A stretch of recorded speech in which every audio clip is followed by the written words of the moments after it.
সম্পর্ক একটু খারাপ হতেই বাংলাদেশকে নিয়ে আবারও হিংসার বিষবাষ্প ছড়াচ্ছে ভারতীয়রা। বন্ধুত্ব ভুলে গিয়ে ফের বাংলাদেশকে নিয়ে ঘৃণার সুরে কথা বলছে তারা। প্রতিবেশী দেশ হিসেবে যে সহমর্মিতা থাকার কথা ছিল, সংকটের মুহূর্তে তার লেশমাত্র দেখা যাচ্ছে না। বরং সুযোগ পেলেই বাংলাদেশকে হেয় করার এক অসুস্থ প্রতিযোগিতায় মেতেছে ভারতের একাংশ।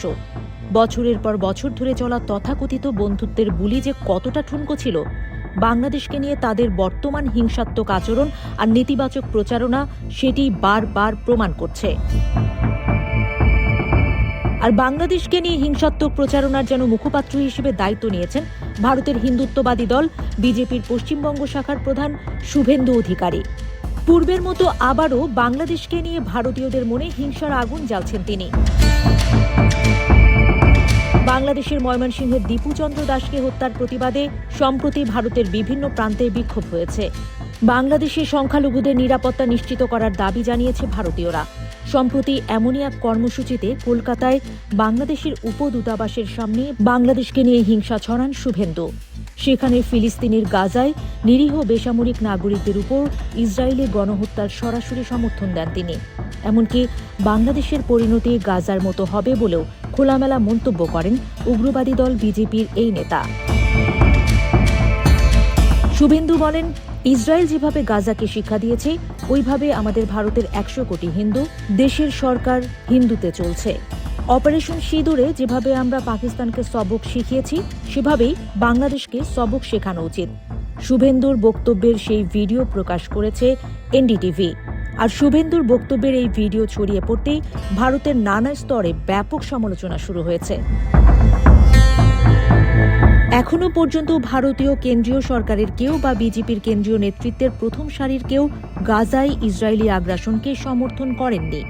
এছাড়া ঢাকার সঙ্গে দিল্লির কূটনৈতিক সম্পর্ক কিছুটা খারাপ গেলেও এমন সবক শেখানোর মতো তলানিতে পৌঁছেছে, সেটিরও কোনো আভাস নেই দিল্লির কোনো বিবৃতিতে।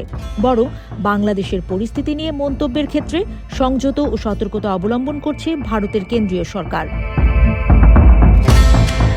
বাংলাদেশকে নিয়ে শুভেন্দুর এমন বক্তব্যে প্রশ্ন তুলতে শুরু করেছে পশ্চিমবঙ্গের ক্ষমতাসীন দল তৃণমূল কংগ্রেস।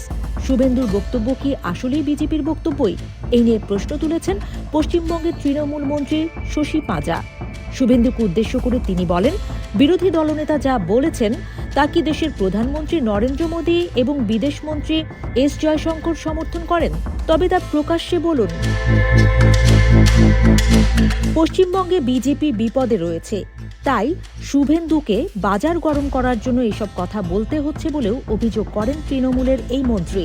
শুভেন্দুর ওই বক্তব্যকে অবশ্য বাংলাদেশের সঙ্গে যুক্ত করে দেখতেই রাজি নন অনেকে। বিজেপির সাবেক এক নেতা বলেন, আসলে পশ্চিমবঙ্গের ভোটকে মাথায় রেখে শুভেন্দু আগ্রাসী হিন্দু তাস খেলতে শুরু করেছেন। অবশ্য পশ্চিমবঙ্গে হিন্দু তাস খেলে কোনো লাভ নেই বলে মন্তব্য করেছেন পশ্চিমবঙ্গের তৃণমূল মন্ত্রী শশী পাঁজা। শুভেন্দুকে কড়া জবাব দিয়ে তিনি বলেন, পশ্চিমবঙ্গে হিন্দু তাস খেলে কোনো লাভ নেই। মানুষ উন্নয়নের কারণে তৃণমূলের পক্ষেই ভোট দেবে। এখানকার হিন্দুরা বিপদে নেই, বিপদে রয়েছে বিজেপি।